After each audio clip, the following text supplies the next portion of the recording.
बिस्मिल्लाहिर्रहमानिर्रहीम। अस्सलाम वालेकुम students, welcome to my channel.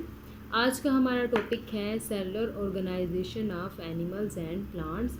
ये क्लास 6 के सब्जेक्ट साइंस का फर्स्ट चैप्टर है और इसका जो फर्स्ट टॉपिक है इस चैप्टर का वो है सेल। मींस एनिमल्स और प्लांट्स के अंदर सेल किस तरह से ऑर्गेनाइज्ड होगी। तो इस पूरे टॉपिक को मैंने 5 पॉइंट्स में मर्ज कर दिया है। हमारे पास फर्स्ट पॉइंट है बेसिक यूनिट। सेल किस तरह से बेसिक यूनिट है लिविंग ऑर्गेनिज्म का, ये मैं आपको बताऊंगी। उसके बाद है सेकंड पे है डिस्कवरी। सेल कब डिस्कवर हुआ, किसने डिस्कवर किया और कैसे डिस्कवर किया। उसके बाद है classification in number of cells. Means एक लिविंग ऑर्गेनिज्म के अंदर कम से कम कितने सेल्स होते हैं और ज़्यादा से ज़्यादा कितने सेल्स होते हैं। उसके बाद नंबर 4 पे है classification in shape function. Means cell different तरह के होंगे, अगर उनकी शेप डिफरेंट होगी तो उनका फंक्शन भी डिफरेंट होगा। डिफरेंट वैरायटी के सेल्स की हम बात करेंगे यहाँ पे। उसके बाद है हाउ टू सी, कि सेल को हम किस तरह से देख सकते हैं, उसके लिए कोई स्पेशल इंस्ट्रूमेंट होता है, उसकी हम बात करेंगे। जी हाँ स्टूडेंट्स, फर्स्ट पॉइंट है हमारा बेसिक यूनिट। मीन सेल किस तरह से लिविंग ऑर्गेनिज्म का बेसिक यूनिट होता है। चले हम देखते हैं। एग्जाम्पल के लिए यहाँ पे मैंने एक वॉल ड्रा की है, आप देख सकते हैं ईंटों की ये दीवार है।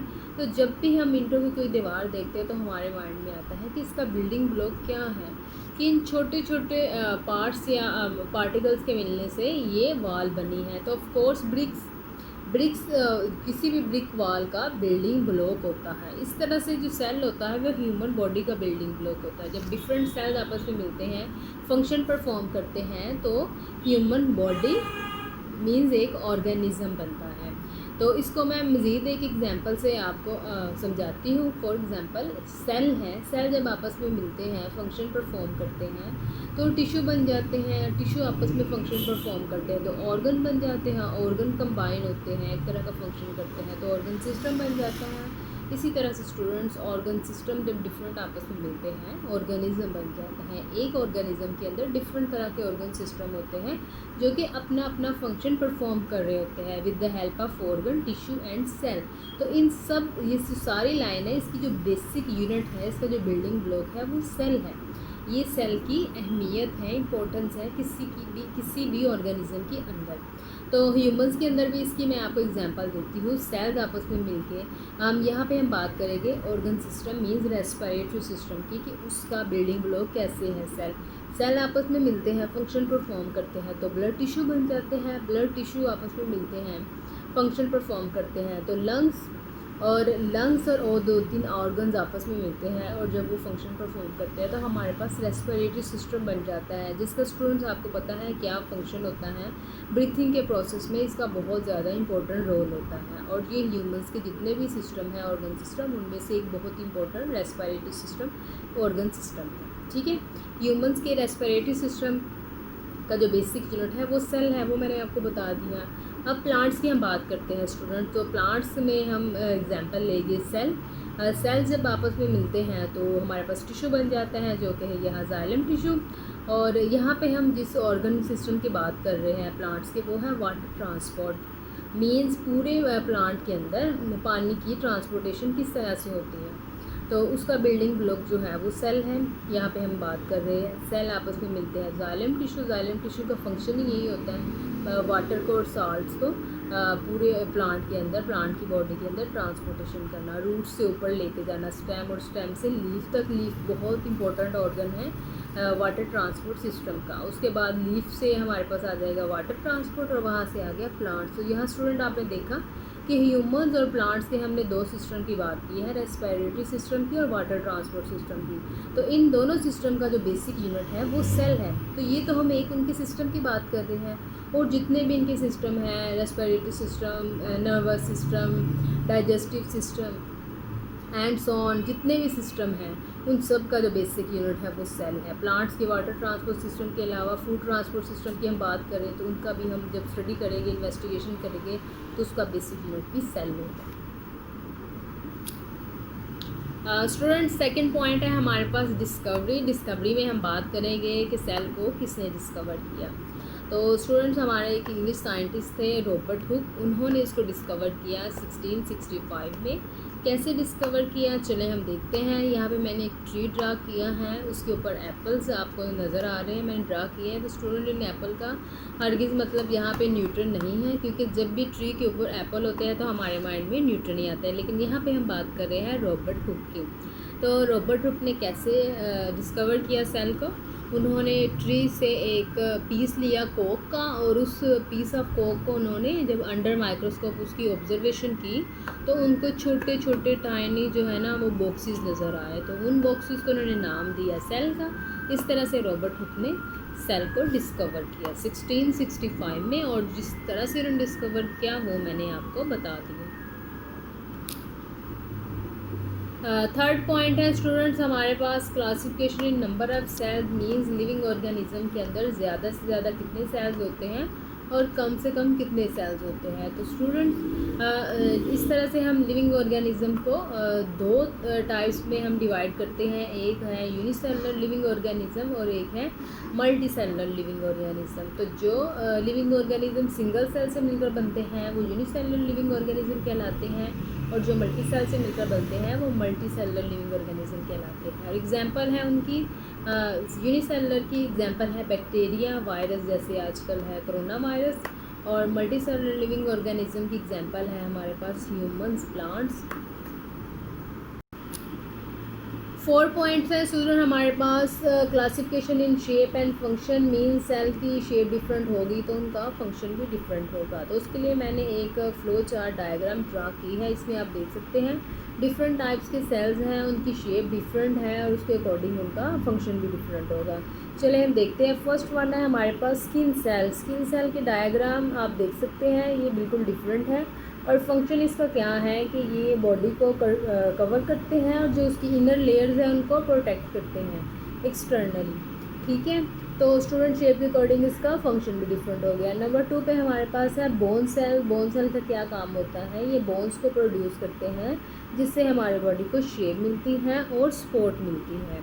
उसके बाद है हमारे पास नर्व सेल। नर्व सेल के डायग्राम आप देख सकते हैं, बाकी सेल से बिल्कुल डिफरेंट है और इनका फंक्शन बहुत ज़्यादा इम्पॉर्टेंट होता है। ये क्या करती हैं, ये मैसेजेस कंडक्ट करती हैं, बॉडी से ब्रेन की तरफ मैसेजेस लेके जाती हैं और ब्रेन से बॉडी की तरफ मैसेजेस लेकर आती हैं। इनका बहुत इंपॉर्टेंट फंक्शन होता है।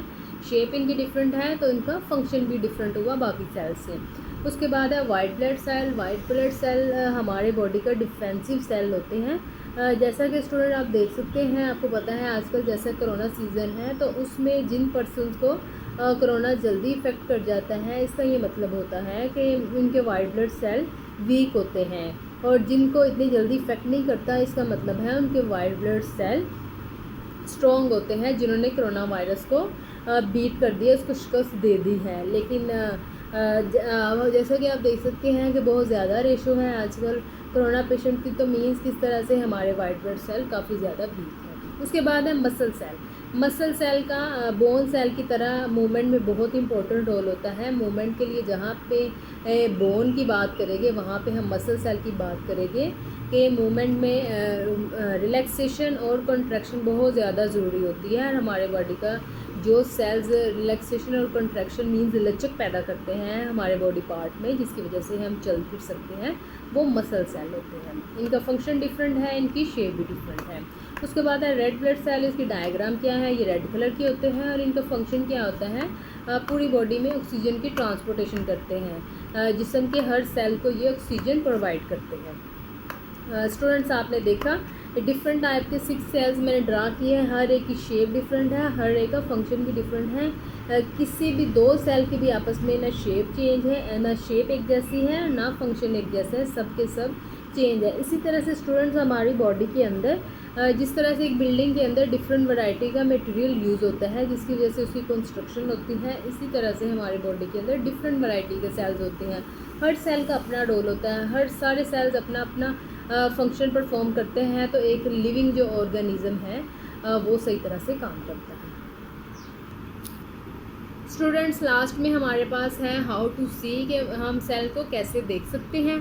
तो उसके लिए कोई इंस्ट्रूमेंट यूज़ होता है, उसकी हम बात करेंगे। हाउ टू सी में सबसे पहले हैं सेल 2 तरह के हैं, एक है बिग सेल्स, उसके बाद है स्मॉल सेल्स।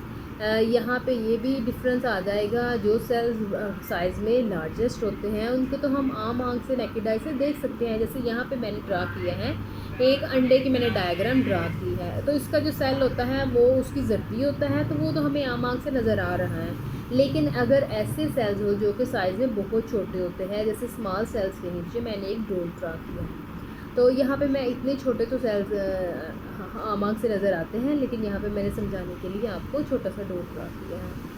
तो उन सेल्स को जो कि साइज़ में छोटे होते हैं हम एक इंस्ट्रूमेंट की मदद से देखते हैं, ऑब्ज़र्व करते हैं, वो है माइक्रोस्कोप। माइक्रोस्कोप एक ऐसा इंस्ट्रूमेंट है जो कि किसी भी ऑब्जेक्ट को मैग्नीफाई कर देता है। मैग्नीफाई का मतलब है उसके साइज से भरा कर देता है उसको, ठीक है, इनलार्ज कर देता है। मैग्नीफिकेशन पावर का यही मतलब होता है कि किसी भी इंस्ट्रूमेंट की एबिलिटी कि वो किसी भी ऑब्जेक्ट को कितना भरा करके दिखाता है। तो माइक्रोस्कोप भी स्टूडेंट्स हमारे पास दो तरह के होते हैं, light microscope and electron microscope. जो आम स्कूल लेवल में यूज़ होता है वो लाइट माइक्रोस्कोप है, और जो एडवांस माइक्रोस्कोप है वो इलेक्ट्रॉन माइक्रोस्कोप है। लेकिन 6th क्लास के स्टूडेंट्स के लिए लाइट माइक्रोस्कोप ही उनके कोर्स में शामिल है, इसलिए मैं उसी की बात करूँगी।